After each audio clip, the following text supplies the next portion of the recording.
have to make dua for someone publicly, that's not making dua for anybody. If one of you got up and said, hey bro, I make dua for you, may Allah guide you, that's actually not making dua for me, that's insulting me. That's telling everybody else, man, you are so messed up, I hope Allah fixes you. Because you're beyond, you look like, other than divine intervention, you're a lost cause, right?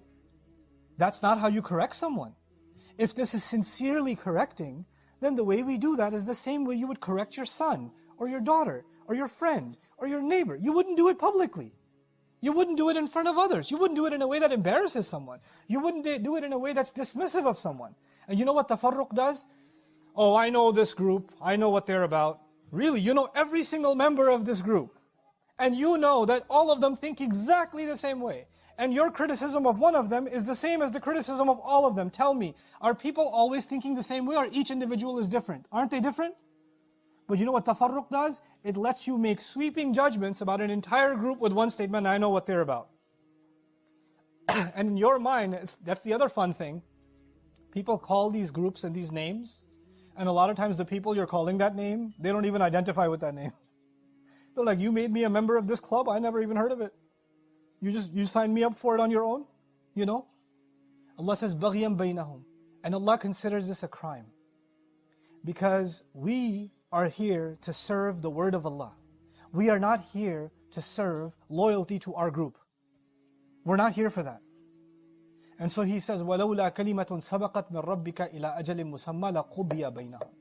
Had Allah not declared that there's a time where these people will be punished for what they do, their decision would have been made immediately, meaning they would have been executed and they would have been taken to hellfire immediately. But Allah says, no, I'm going to let them get away with it for a while. But you know, that's in the akhirah. What's going to happen? That's in the next life. What's going to happen in this life? In this life, something terrifying happens. وَإِنَّ الَّذِينَ أُورِثُوا الْكِتَابَ مِنْ بَعْدِهِمْ لَفِي شَكٍّ مِّنْهُ مُرِيبٍ. This is why this was about our generation and the next generation.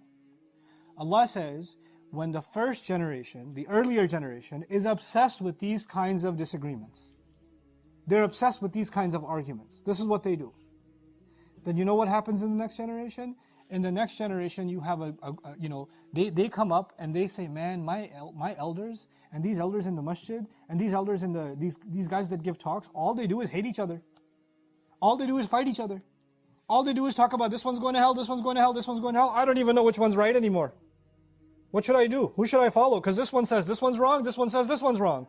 So you know what, this religion thing is way too confusing. I don't think I want anything to do with it. Because even the people who learn it can't agree. So who am I? I don't even know much, so I don't think this Islam thing is for me. You guys can do your fighting. I'm not into it. I'm backing away.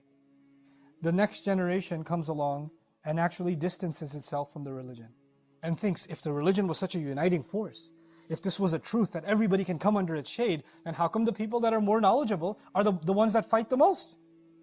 How come they're the ones that disagree the most? How come they're the ones who create the most divisions? If that's the case, then you know what? There must be something wrong with the religion.